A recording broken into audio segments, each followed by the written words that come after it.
ہوں کہ اپنی سیاست کو آزاد کرے، اپنی جمہوریت کو مضبوط کرے، لوگوں کا اقتدار قائم کرے کہ جس کو ووٹ ملے وہی اقتدار میں آ جائے، جس کو ووٹ نہ ملے ان کو اقتدار میں آنے کا کوئی حق نہیں ہے۔ اب میں آپ کے سامنے کھڑا ہوں، 2018 کے الیکشن سے قبل مجھے بھی بتایا گیا کہ آپ الیکشن میں خرچ زیادہ نہ کریں، اس لیے کہ ہم نے آپ کو چھوڑنا نہیں ہے۔ اب میرے لیے دو راستے تھے کہ یا بائی کاٹ کروں یا الیکشن میں حصہ لوں۔ بائی کاٹ کی صورت میں بھی مجھے نقصان ہونا تھا اور الیکشن میں حصہ لینے کی صورت میں بھی مجھے نقصان ہونا تھا، لیکن میں نے یہ نقصان کم گوارا کیا اور الیکشن میں حصہ لیا۔ میرے بھائیوں اور بہنوں، آج کی دنیا میں ہم ایک بین الاقوامی اسٹیبلشمنٹ کے غلام ہیں۔ وہ بین الاقوامی اسٹیبلشمنٹ ورلڈ بینک کے قبضے میں، نصاب تعلیم ان کے قبضے میں، میڈیا ان کے قبضے میں، عالمی تجارت ان کے قبضے میں، تقریباً ساری دنیا کو انہوں نے اپنی مٹھی میں لیا ہے۔ اس بین الاقوامی اسٹیبلشمنٹ کے ایک علامت کی طور پر گزشتہ دنوں برطانیہ پارلیمنٹ میں مائیکل گو ان کا ایک سینئر منسٹر نے تقریر کی ہے، اس کا ایک جھلک آپ کو دکھانا چاہتا ہوں۔ اس نے کہا ہے، مائیکل گو نے، برطانوی دنیا میں دو شخصیات کو اور ان کے فالوور کو سپیس نہیں دینا ہے۔ ان میں سے ایک شخصیت کا نام اس نے حسن البنا لیا، جس کو 1949 میں قاہرہ میں شہید کیا گیا، اور دوسری شخصیت کا نام سید ابوالعلا مودودی لیا، جو آپ کی اس پاکستان کا اور اس شہر لاہور کا رہنے والا۔ اب اس پر ریسرچ کرے کہ ان دونوں شخصیات سے جو اپنے آپ کو جمہوریت کی ماں کہتے ہیں، برطانیہ کو کیا خطرہ ہے، امریکہ کو کیا خطرہ ہے، فرانس کو کیا خطرہ ہے، جرمنی کو کیا خطرہ ہے۔ ابوالعلا مودودی تو نہ آرمی چیف رہے ہیں، ابوالعلا مودودی تو نہ وزیر اعظم رہے ہیں، نہ صدر پاکستان رہے ہیں۔ آخر ان دونوں شخصیات سے ان کو کیا خطرہ ہے؟ ابوالعلا مودودی نے وہ نسل تیار کی ہے جس کا تذکرہ میرے بھائی نے کیا ہے، ہمدردی کرنے والا، محبت کرنے والا، لوگوں کے کام آنے والا، اخلاق اور کردار اور دیانت میں سب سے بہتر نظر آنے والا۔ لیکن ابوالعلا مودودی نے اسلام کو بحیثیت نظام دنیا کے سامنے پیش کیا ہے۔ اس نے مغربی نظام کو چیلنج کیا ہے، اس نے سرمایہ دارانہ نظام کو چیلنج کیا ہے، اس نے دلیل کی بنیاد پر ثابت کیا ہے کہ موجودہ دنیا کو لیڈ کرنے کے لیے استعمار کے ساتھ کوئی نظام نہیں ہے، اگر عدل اور انصاف کا کوئی نظام ہے تو اللہ کا دین ہے، اسلام کی صورت میں۔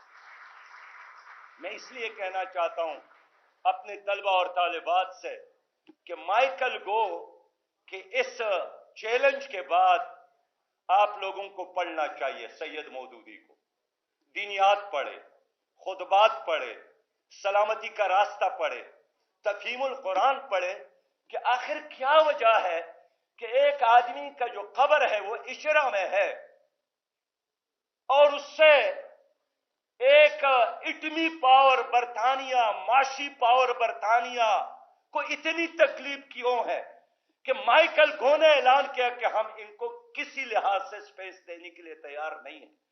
تو آج اگر جماعت اسلامی پاکستان یہاں آپ کو اسمبلیوں میں نظر نہیں آیا، اس لیے کہ عالمی اسٹیبلشمنٹ کو خطرہ ہے آپ کی اس نظام سے، آپ کی اس قرآن سے، آپ کے تصور انقلاب سے، آپ کی اسلامی نظام معیشت سے، آپ کی اسلامی نظامی سیاست سے، آپ کی اسلامی نظام تعلیم سے، اس لیے کہ آپ نے دنیا پر 1000 سال حکومت کی ہے۔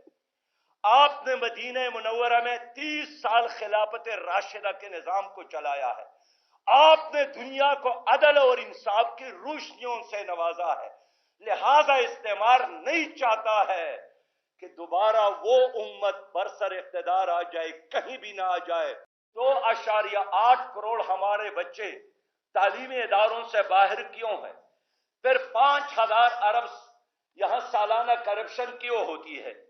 پھر پاکستان شاید دنیا کی وہ جگہ ہے جہاں اس وقت جس شہر میں ہم موجود ہیں، لاہور، دنیا کے خراب ترین انوائرمنٹ، ماحولیات، تباہ کن، برباد کن، سانس لینا جہاں مشکل ہے۔ آخر کیوں؟ اس لیے ہماری عدالتوں میں انصاف نہیں، ہمارے ہاسپٹلز میں کوالٹی کا علاج نہیں، ہمارے نوجوان باہر بھاگنے کی کوشش کر رہے ہیں، روز بروز ہمارے ہاں بے روزگاری میں اضافہ ہو رہا ہے۔ اب اگلا سوال آپ لوگوں کا یہی ہو سکتا ہے کہ ہماری اس تباہی اور بربادی کا جو بنیادی ذمہ دار ہے وہ کون ہے؟ غریب آدمی محنت کرتا ہے، غریب کسان محنت کرتا ہے، غریب طالب علم محنت کرتا ہے۔ سچی بات یہ ہے کہ پاکستانی قوم جیسا محنت کرنے والی قوم دنیا میں نہیں ہے، لیکن اس سب کچھ کے باوجود اگر یہاں غربت اور جہالت کے سائے ہے، اس کا ذمہ دار کون ہے؟ تو میں بہت احتیاط کے ساتھ بات کرنا چاہوں گا کہ اس کا ذمہ دار پاکستان کا وہ طبقہ ہے جو 1947 سے لے کر آج تک مختلف ناموں کے ساتھ ہمارے اوپر مسلط ہے۔ اگر میں سیاست کی بات کروں، ظاہر ہے سیاست اور ریاست دونوں لازم اور ملزوم چیزیں ہیں۔ یہ فضول بحث ہے کہ ریاست کو بچانے کے لیے سیاست کو قربان کیا جائے۔ اگر کسی قوم کی سیاست ٹھیک نہیں ہے، اس قوم کی ریاست کبھی بھی مضبوط نہیں ہو سکتی۔ انڈیا پر اس وقت انگریز نے قبضہ کیا جب یہاں سیاست ناکام ہو گئی۔ افغانستان پر اس وقت روس نے قبضہ کیا جب ان کی سیاست ختم ہو گئی۔ اور آج بھی پاکستان کی سیاست کیا ہے؟ لوٹوں کا مجموعہ، بوٹوں کا مجموعہ اور نوٹوں کا مجموعہ۔